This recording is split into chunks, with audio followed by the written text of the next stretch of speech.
Alberto Ángel Ávila Santillán. Voy a darle compartir nada más que aquí.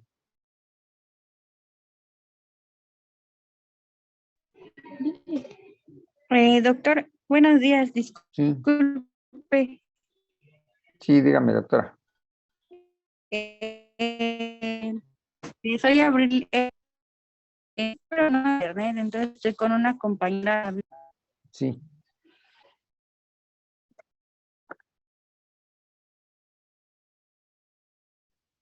Bien, ya, estaba.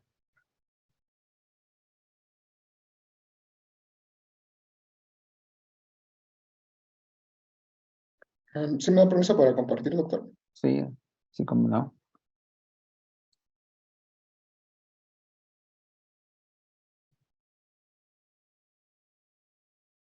A ver, ¿ya puede usted? Ya, permítanme.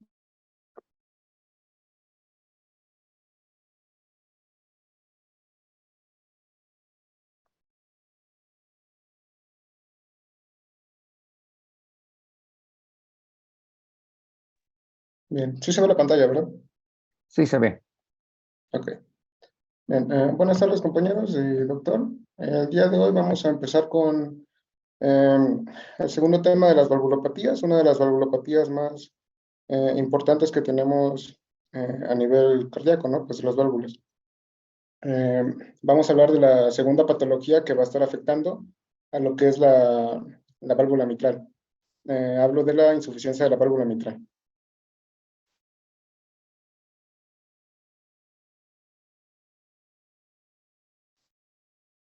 Bien, como una pequeña introducción, vamos a hablar un poco de las generalidades, que son cosas que ya ha mencionado el doctor en su plática anterior sobre la estenosis, ¿no?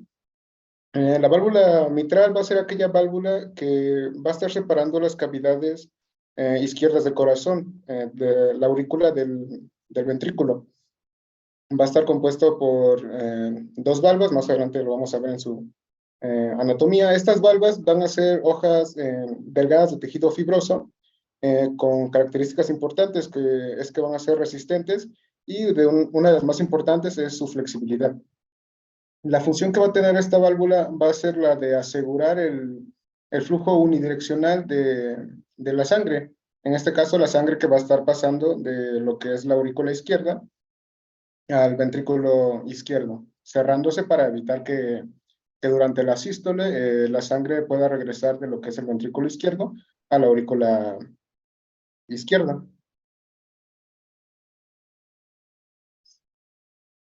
En su anatomía vamos a ver que la válvula mitral va a estar compuesta por dos valvas, y vamos a tener aquí algo que ya explicó el doctor anteriormente, que es el complejo valvular. Antes de entrar con el complejo valvular, vamos a hablar un poco de las dos valvas, que es una valva anterior y una valva posterior, y un poco de su distribución, ¿no?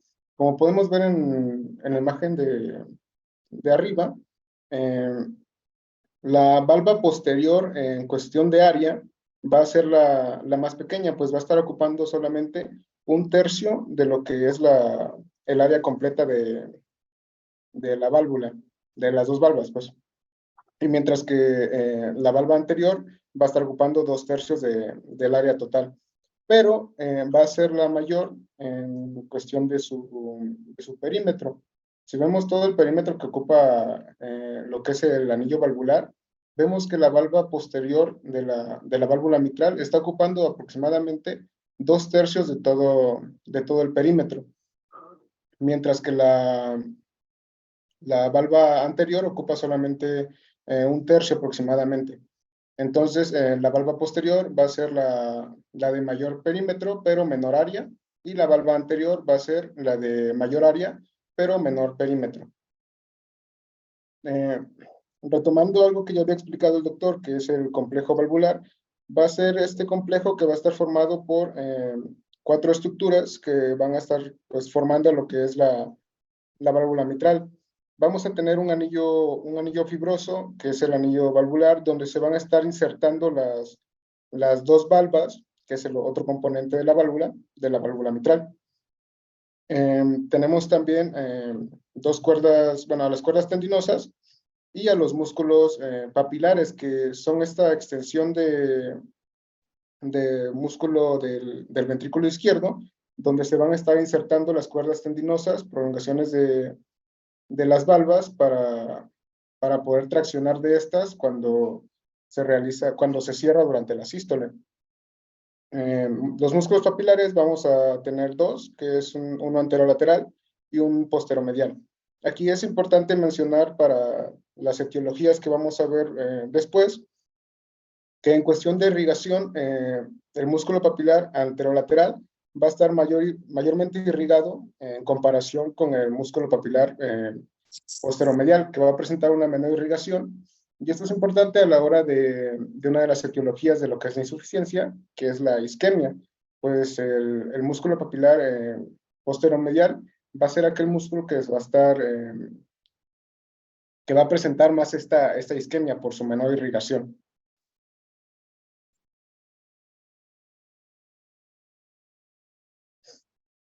Bien, ahora ya entrando de lleno a lo que es el tema de la insuficiencia mitral. Perdón, doctor, ese es un dato muy importante. ¿Quiere repetir qué arterias irrigan cada uno de los músculos por las complicaciones que se presentan durante la isquemia o el infarto del miocardio con elevación del segmento ST que llega a afectar a uno de los dos músculos papilares? Por favor, repítasela a sus compañeros. Me parece un dato muy importante que acaba usted de mencionar. Sinceramente, doctor, no recuerdo ahorita bien las arterias que irrigan estos músculos, solo recuerdo esto, que el posteromedial está menormente irrigado que el anterolateral. Bueno, mañana nos lo va usted a mencionar, ¿ya, doctor? Sí, de acuerdo. Muy de bien. Acuerdo, mañana traigo adelante, sí, adelante, por favor. Ok. Entonces, entrando ya de lleno a lo que es el tema como tal de la insuficiencia mitral, vamos a tener que, por definición, la insuficiencia mitral va a ser la no coaptación de las valvas. Si recordamos, en la estenosis es una válvula que va a estar disminuida de tamaño. Bueno, en la insuficiencia vamos a tener que las valvas no van a poder cerrarse bien, por así decirlo, durante la sístole, que es cuando deberían estar cerradas. Esto lo que nos va a ocasionar es que al momento de contraerse el ventrículo izquierdo durante la sístole, al no cerrarse las dos valvas de la válvula mitral, vamos a tener una regurgitación de sangre de lo que es el ventrículo izquierdo a la aurícula izquierda, como podemos ver en el GIF de abajo, ¿no? Tenemos primero pues, un movimiento normal que vemos aquí. Aquí eyecta la sangre y no regresa sangre a lo que es la aurícula izquierda, pues las valvas están bien cerradas, bien compenetradas. Mientras que cuando tenemos una insuficiencia, vemos que al momento de la sístole, las dos valvas no llegan a cerrarse por completo. Esto nos ocasiona una regurgitación de sangre que nos va a ocasionar un aumento de volumen sanguíneo en lo que es la aurícula izquierda. Básicamente es la definición de insuficiencia mitral, la no coaptación de las valvas. Y ahora vamos a entrar un poco más en lo que es su clasificación, diagonal etiología. Vamos a ver también un poco de qué es lo que causa esta regurgitación de sangre del ventrículo a la aurícula.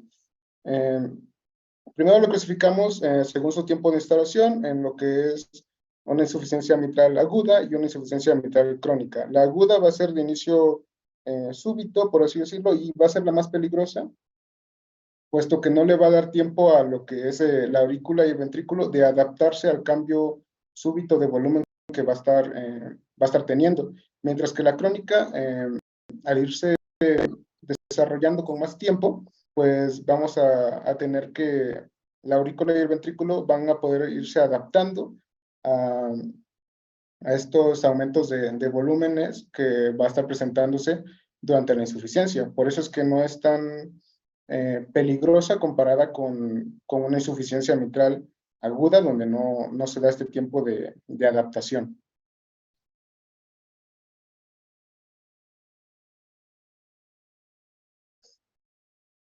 Bien, según su mecanismo de producción, vamos a estar dividiendo a la insuficiencia mitral en una insuficiencia mitral primaria y una insuficiencia mitral secundaria. Voy a hablarles primero de la insuficiencia mitral primaria u orgánica. Esta insuficiencia mitral primaria o orgánica va a ser una insuficiencia que se va a estar produciendo por un daño exclusivamente a lo que es el complejo vulvar, a cualquiera de sus componentes, sea a las valvas, a las cuerdas tendinosas o a los músculos papilares. Dentro de esta tenemos algunas importantes a mencionar. Una de las más importantes es el prolapso de la válvula mitral.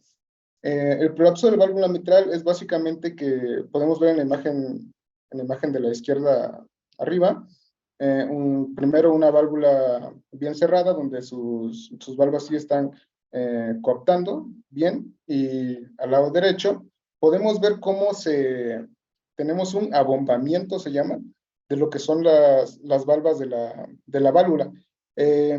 La valva que más se puede llegar a presentar este prolapso es la valva posterior de la válvula. Entonces tenemos este abombamiento donde en lugar de llegar a un tope, por así decirlo, una de las valvas va a protruirse a lo que es la aurícula, pasando hacia esta y evitando que llegue a tener un adecuado cierre con la otra valva. Esto hace que la sangre pues, pueda pasar por ese pequeño espacio que va a dejar y pase la sangre pues, a lo que es la aurícula izquierda. Ajá. Este sería el prolapso de la válvula mitral. Más adelante les explico un poco más de eso. Otra de las causas es la insuficiencia mitral mixomatosa. Esta se va a dar por una degeneración de lo que es las cuerdas tendinosas por alguna enfermedad que nos pueda estar afectando a lo que es el tejido conjuntivo, como el síndrome de Ehlers-Danlos, por ejemplo, me parece que había leído, donde se va a estar degenerando lo que es las cuerdas tendinosas al momento de que puedan llegar a romperse. Si se rompen estas cuerdas por ese desgaste, pues ya no vamos a tener un mecanismo de tracción de las valvas y por lo tanto la válvula no va a llegar a cerrarse de manera adecuada. Esto nos va a producir la regurgitación sanguínea. Otra de las causas y de las más importantes igual, que ya se mencionó durante el tema de la estenosis de la válvula mitral, es la fiebre reumática, que aparte de ocasionarnos una estenosis, debido a la inflamación y la posterior cicatrización de la válvula mitral, pues vamos a tener que los bordes van a estar pues irregulares debido a la cicatrización que van a presentar las valvas, y pues al estar irregulares no van a llegar a coaptar de la forma en que lo deberían estar haciendo normalmente. Entonces van a dejar espacios por donde, bueno, un espacio por donde va a poder estar regresando la sangre hacia la aurícula izquierda. Y ya por último, de la insuficiencia mitral primaria, otra causa, pues es la rotura de una de las cuerdas tendinosas.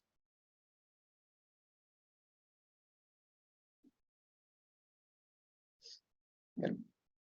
Ahora, en la insuficiencia mitral secundaria, ya no vamos a tener un daño a lo que es el complejo valvular como tal, sino que vamos a tener un daño externo que nos va a estar produciendo que no coapten que no lleguen a cerrarse de manera adecuada las valvas.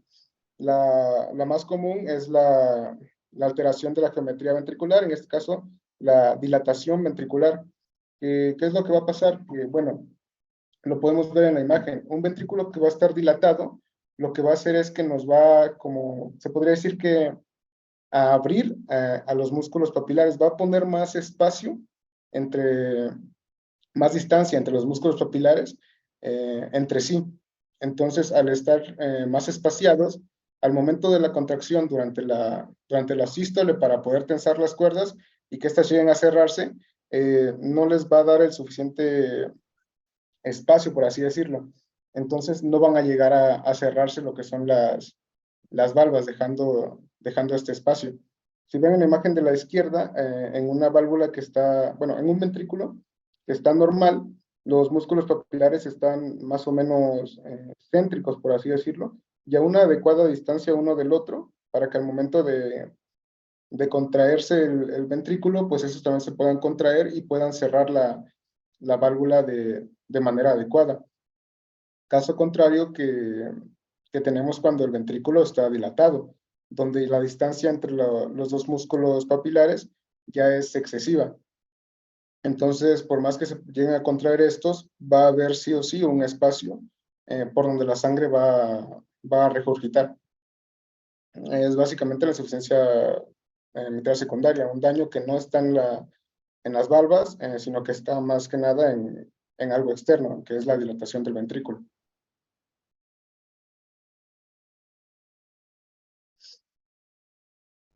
Bien, otro tipo de clasificación es que vamos a clasificar a la insuficiencia mitral según el sitio de afección, que es más o menos un repaso de lo que ya he dicho.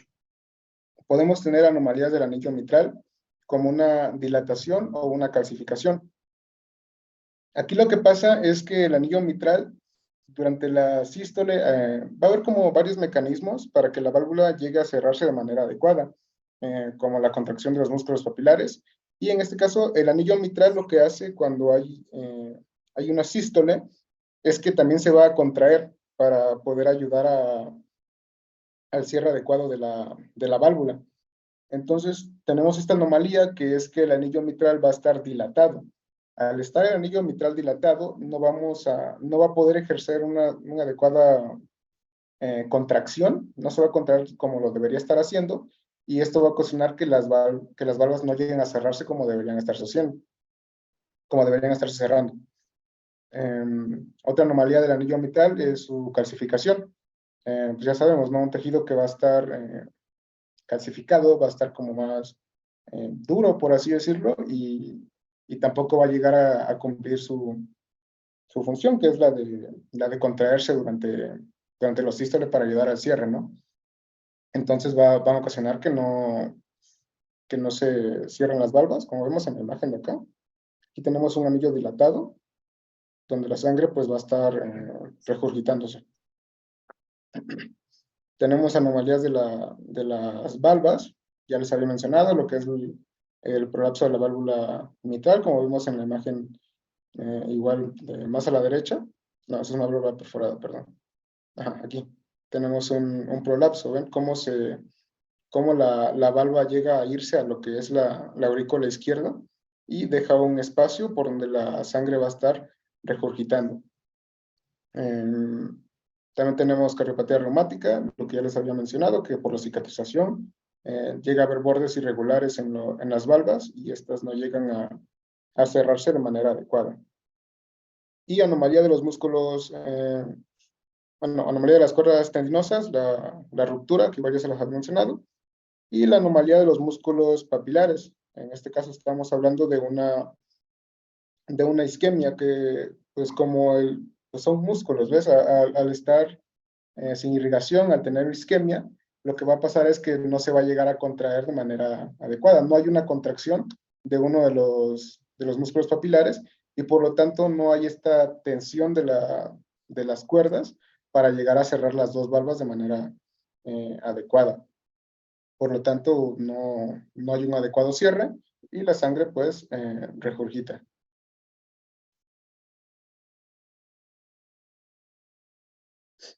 Esta imagen la saqué del libro de cardiología de Guadalajara, donde se puede observar una calcificación de lo que es el anillo valvular.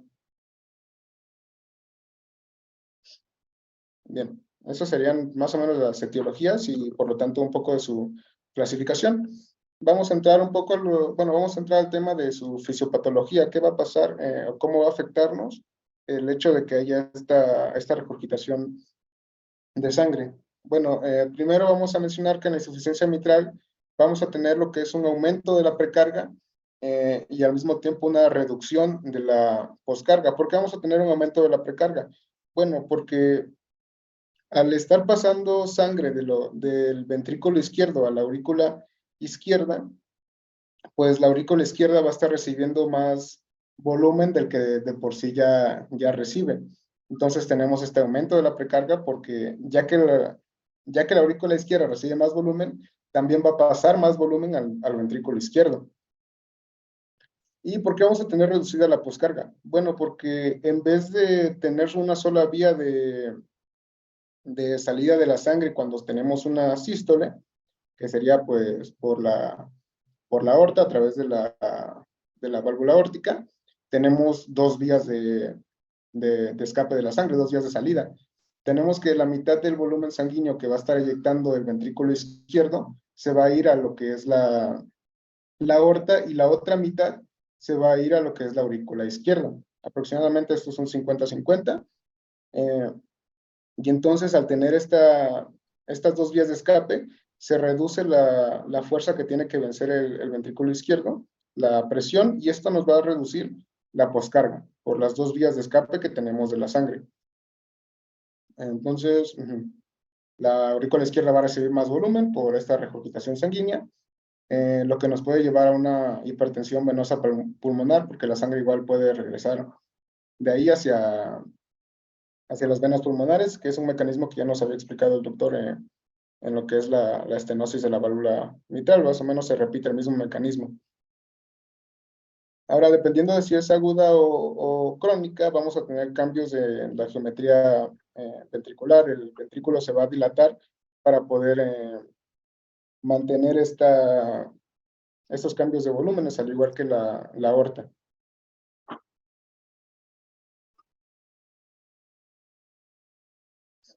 En Antes de que clínica, pase a esta, regreses a la anterior, doctor, luego pasa el tiempo y ¿alguien tiene alguna pregunta acerca de la fisiopatogenia de la insuficiencia de la válvula mitral para el doctor Alberto? ¿Preguntas? No, doctor. ¿Nadie? Yo le voy a hacer algunas preguntas, doctor Alberto. sí, La doctora, aurícula izquierda, ¿de dónde recibe sangre en condiciones normales? de las venas pulmonares, doctor, Bien, de las venas pulmonares, más la sangre que regurgita del ventrículo del ventrículo izquierdo hacia la izquierdo. aurícula izquierda por la insuficiencia. Eso es lo que produce la sobrecarga de volumen, porque ambas cavidades, la aurícula y el ventrículo, están manejando mayor volumen del normal, ¿verdad? Sí. El que llega normalmente por las venas pulmonares y el volumen que regurgita. Y ese mismo volumen que regurgita hacia la aurícula izquierda, durante la siguiente diástole ventricular, regresa hacia el ventrículo izquierdo, produciendo sobrecarga de volumen también en el ventrículo izquierdo, ¿verdad? Sí. Esta sobrecarga de volumen, cuando es crónica o aguda, ahí se presenta de manera muy rápida, eleva la presión media de la aurícula izquierda, la cual ya mencionó usted, se transmite de manera retrógrada hasta el helecho venocapilar pulmonar, que es una de las causas de que se produzcan los síntomas más adelante que nos va a mencionar el doctor. Entonces, la cantidad de sangre que va a regurgitar va a depender de la severidad de la insuficiencia de la válvula mitral. Entonces, ese porcentaje de 50 y 50 no es absoluto. Puede variar porque va a depender de las resistencias sistémicas, o sea, de la vasoconstricción que tengan la aorta y el resto de vasos sanguíneos, y de la cantidad que se regurgita de la aurícula izquierda. Si es una insuficiencia de la válvula mitral leve, pues la regurgitación va a ser también pequeña. Pero si es una enfermedad mitral severa y la regurgitación es severa, pues entonces la regurgitación hacia la aurícula izquierda va a ser importante. También tienen que ver las resistencias. Si están altas las resistencias, pues como esta cámara es de baja presión, es más fácil que la sangre se vaya hacia la aurícula izquierda que hacia la aorta. Pero si hay reducción de resistencias en la aorta y los grandes vasos, pues también aumentará el volumen que irá hacia la aorta. Muy bien, doctor, adelante, para no robarle más tiempo. Sí, no se preocupe. Bien. Ajá. Vamos a pasar ahora a hablar un poco de la clínica. Al igual que con la estenosis de la válvula mitral, el paciente que presente una insuficiencia mitral crónica va a pasar un largo tiempo asintomático. No va a presentar síntomas a menos que ya sean estadios muy avanzados de la enfermedad, donde se puede llegar a presentar una insuficiencia cardíaca derecha. También, ya que llega a presentar síntomas el paciente, los más comunes van a ser una disnea en sus diferentes grados. El paciente va a empezar primero con una disnea de esfuerzo al realizar alguna actividad física, va a sentir que le falta el aire, ya sea va a empezar con, no sé, medianos esfuerzos hasta mínimos esfuerzos, y después va a pasar, va a seguir evolucionando esta disnea hasta llegar a una paroxística nocturna, y ya en estadios muy avanzados vamos a presentar, bueno, el paciente va a presentar ya disnea en estado de reposo. Todo esto va a ser causado por un edema agudo pulmonar por por el mismo retorno de la sangre de la aurícula hacia el lecho venopulmonar, ¿no? Básicamente va a ser la clínica, se van a presentar pues episodios de disnea. Y la insuficiencia cardíaca derecha, pues igual por un mecanismo que ya nos había mencionado el doctor en estenosis, ¿no? Que del lecho venocapilar se va a arterias pulmonares, de ahí regresa la sangre al ventrículo izquierdo y aurícula derecha, entonces se produce todo un episodio como que la sangre va regresando, por así decirlo, y nos va produciendo más complicaciones.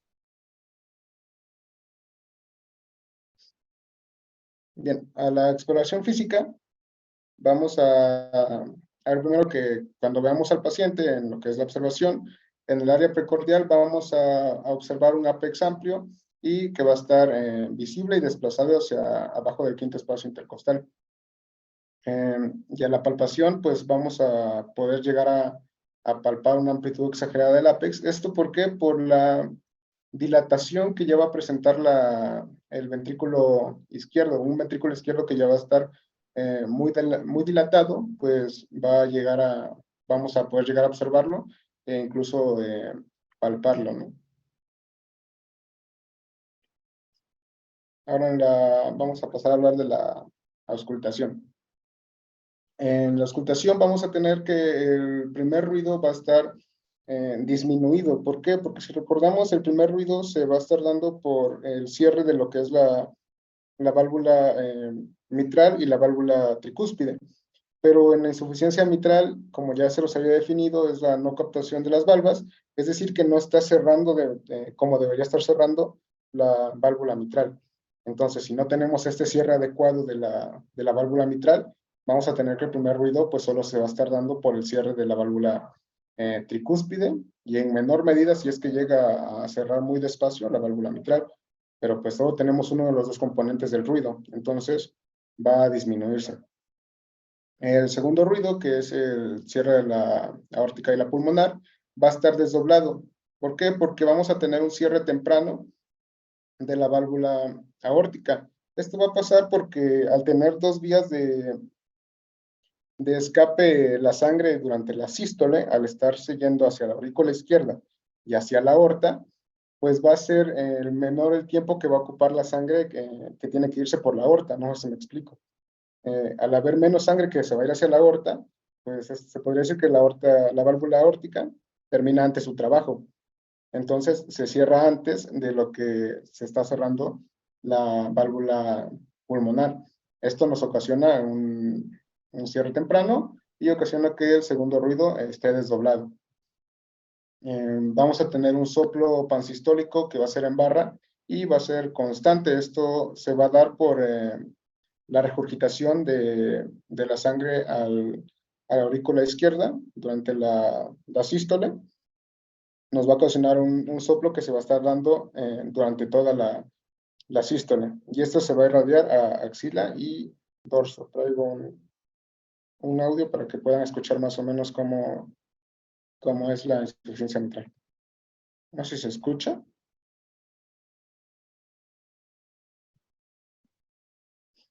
Tenemos primero pues el cierre de la válvula mitral y tricúspide. Bueno, en este caso la mitral pues no llega a cerrar bien, por eso tenemos disminuido de tono, y tenemos un soplo en barra constante que nos va a estar ocupando toda la sístole. y pues tenemos el segundo ruido que va a estar, pues yo lo encontré que estaba desdoblado, pero aquí en el video no lo ponen así, no sé por qué, la verdad. Bien, doctor. Con esto terminamos por el día de hoy y nos hace el favor de continuar mañana con el tema, por favor, doctor Alberto. Sí, doctor, sí. ¿Eh? ¿Alguna otra pregunta para Alberto acerca de lo que ha revisado, lo que ha mencionado aquí durante su exposición? Entonces, continuamos mañana. Pasen buenas tardes.